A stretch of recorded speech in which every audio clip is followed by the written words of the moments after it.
Halo Bu Baby, halo teman-teman. Di sini saya akan menjelaskan tentang cestoda dan trematoda. Di mana cestoda yaitu Tanisilium, Tanisp, Echinococcus, Diploridrium, Hymenolopis, dan trematoda yang mana seperti Chloronocis, Fasciola hepatica, dan Schistosoma. Di mana pertama kali saya akan menjelaskan tentang cestoda. Cestoda yang pertama yaitu Tanisilium. Di mana Tanisilium mempunyai hospes definitif manusia dan hospes perantara yaitu babi. Di mana morfologinya yaitu cacing dewasa mempunyai panjang antara 2 sampai 8 meter dan warna cacing tersebut adalah warna putih dan habitatnya adalah di saluran intestinal. Morfologi telur yaitu bentuknya bulat, ukurannya 31 sampai 43. Warnanya adalah kuning kecoklatan. Dindingnya tebal dan bergaris-garis radial.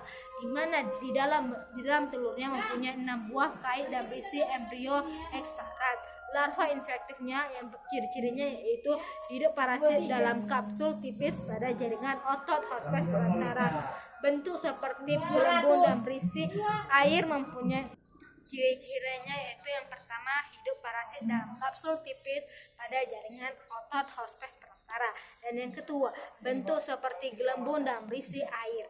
Yang ketiga mempunyai leher koleks dengan 4 batil isap tanpa kait, ukurannya 5 sampai 9, dan terakhir adalah 12 sampai 15 minggu sudah menjadi cacing dewasa.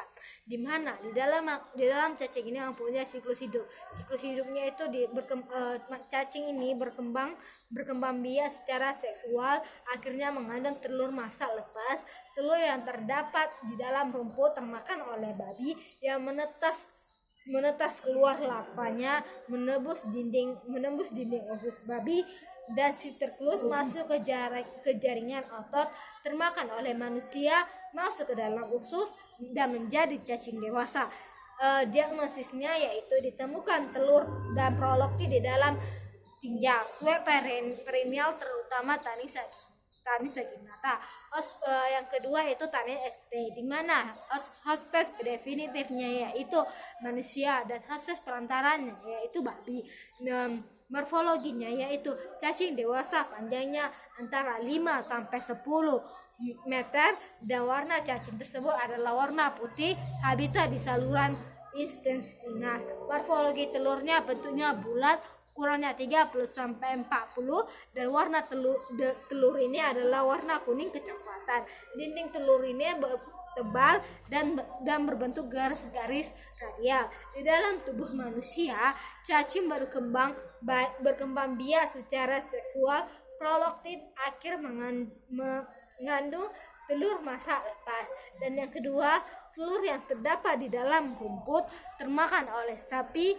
Telur menetas keluar, larva disebut hexakat dan menembus dinding usus babi masuk ke saluran darah. Yang ketiga termakan oleh manusia, dan masuk ke dalam usus, dan cacing tersebut menjadi cacing dewasa. Di mana diagnosanya ditemukan prolaktin grafit dari sapi, ditemukan telur di dalam tinja. Telur juga dapat ditemukan pada kulit perianal. Pengobatan yaitu praziquantel dan albendazole. Dan yang ketiga adalah Echinococcus, yang dimana hospes definitifnya yaitu manusia dan hospes perantaranya yaitu anjing dan karnivor lainnya. Dimana morfologinya tersebut adalah cacing dewasa yang pertama, ukurannya berkisar 3 sampai 6 mm dan skolkles berbulat dengan 4 batil isap dan rostelum dengan kait dan mempunyai leher. Dan yang kedua, cacing dewasa hanya memiliki 1 proli imatur dan 1 prolaktin grafit merupakan prolaktin paling panjang dan lebar. Di mana siklus tersebut yaitu telur dikeluarkan bersama feses, anjing dan karnivor lainnya. Bila tertelan oleh hospes perantara yang sesuai, maka telur akan menetas di rongga usus duodenum menjadi embrio, di mana embrio dikeluarkan menembus dinding usus masuk ke dalam limfa dan peredaran darah, serta dibawa ke hati, paru-paru, otak, ginjal, limfa, otot, tulang, dan organ lainnya, sehingga menjadi kista hidalitis, di mana kista hidalitis termakan oleh anjing, maka di dalam usus halus menjadi cacing dewasa. Diagnosisnya menemukan Soklex yang dikeluarkan dari cairan kista hidalitis dan pembedahan. Dan yang kedua adalah ronset. Yang keempat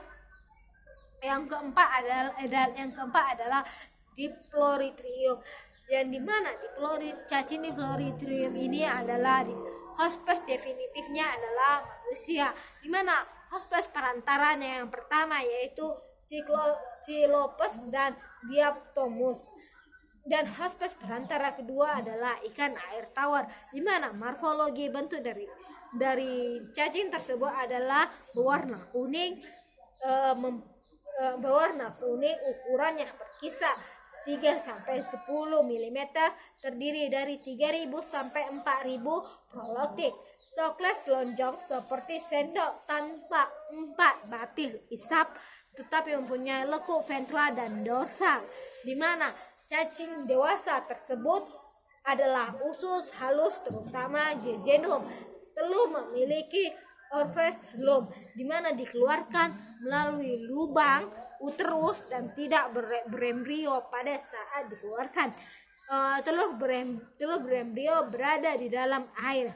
Embrio ini disebut Corasidium, di mana siklus cacing tersebut adalah telur yang tidak berembrio masuk ke dalam air menjadi telur berembrio, di mana telur tersebut menetas mengeluarkan Corasidium, di mana Corasidium tertelan oleh Crustacea prosecoroid dalam rongga badan Crustacea. Crustacea yang mengandung prosesoid dimakan oleh ikan air tawar. Dalam otot ikan air tawar menjadi bentuk yang infektif dan tertelan oleh manusia. Di dalam usus manusia, Soklex melekat dan menjadi cacing dewasa. Dan yang terakhir dalam cestoda adalah Hymenolopis, yang dimana hospes definitifnya adalah manusia dan tikus, dan hospes perantaranya adalah gol pinjal, kumbang, kecoa, dan dimana morfologinya adalah cacing dewasa, panjangnya 3.000 sampai 6.000 mm dan lebarnya adalah 3 sampai 5 mm dengan 8.000 sampai 1.000 prolaktin. Warna cacing tersebut adalah warna putih. Di mana habitat cacing tersebut adalah di saluran intestinal. Prolaktin berbentuk seperti trapesium, dan cara jangkauannya yaitu prolaktin lepas dari strobila dan hancur dan keluar bersama tinja, tertelan oleh serangga pinjam atau kumbang, menembus dinding usus serangga rongga badan, tertelan oleh tikus sehingga Sokles pada usus tikus tersebut menjadi cacing dewasa. Dan yang kedua, Hymenolopis nana, prolaktin lepas dari strobila dan hancur dan telur keluar bersama tinja, tertelan oleh manusia. Sistecorskoid keluar di filus dan menjadi cacing dewasa. Cara diagnosanya yaitu ditemukan telur di dalam tinja.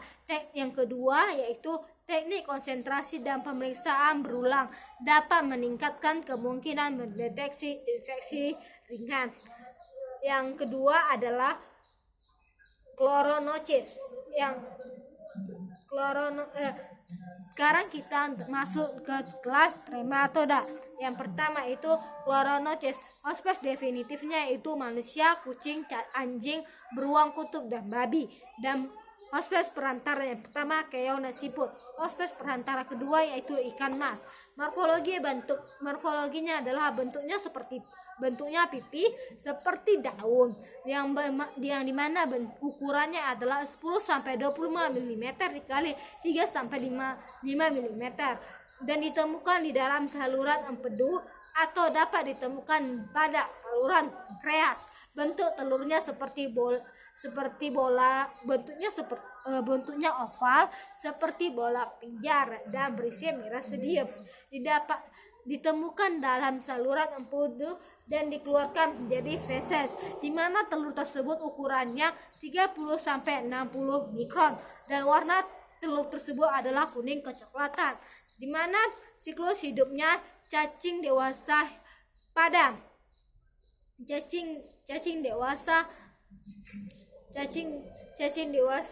hidup di saluran empedu dan telur yang berisi merisodium. Telur menetas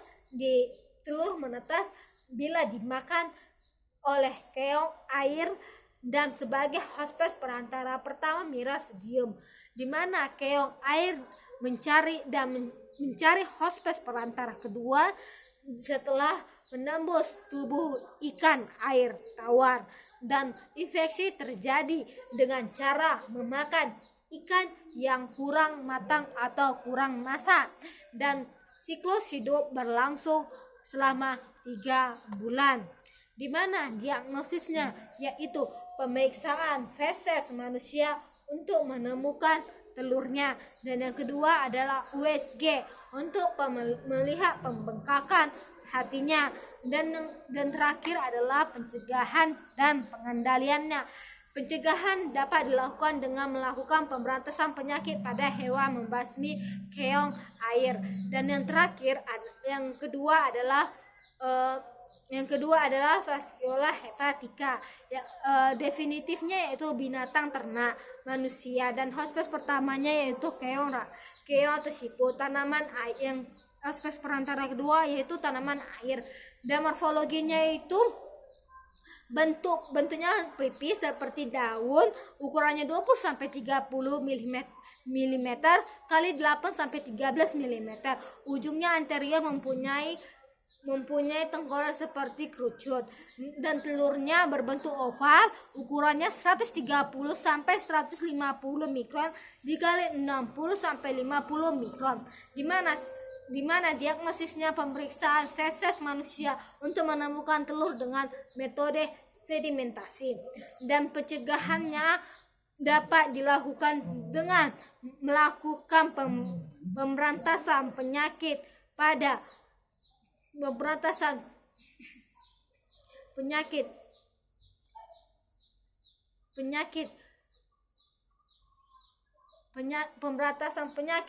hewan membasmi pada keong air, dan yang terakhir adalah Schistosoma, yang dimana hospes definitifnya adalah manusia, anjing, kucing, rusa, dan hospes perantaranya yaitu keong air, dan dimana morfologinya yaitu perbedaannya yaitu alat kelamin jantan dan betina yang terpisah, dan yang kedua cacing jantan memiliki alat kopulasi yang disebut kanalis gynophorus, yang kedua cacing betina memiliki ovarium, dan keempat telur ovarium memiliki duri. Diagnosanya berdasarkan gejala klinis dapat ditemukan telur di dalam feses. Sekian dan diagnosisnya. Khusus spesies hematobium ditemukan telur di dalam urin. Ujung serologi dapat juga membantu untuk menegakkan diagnosa cacing tersebut, yang dimana cacing tersebut memiliki pengobatan. Pengobatannya yaitu niridazol 1 nitro 2 nitrazocil 2 iminazolidinone dan abilihar, dan Siba 32644BA, dan yang terakhir obatnya adalah yang dimana praziquantel. Dan sekian terima kasih kepada Ibu Fepi dan teman-teman sekalian. saya telah sudah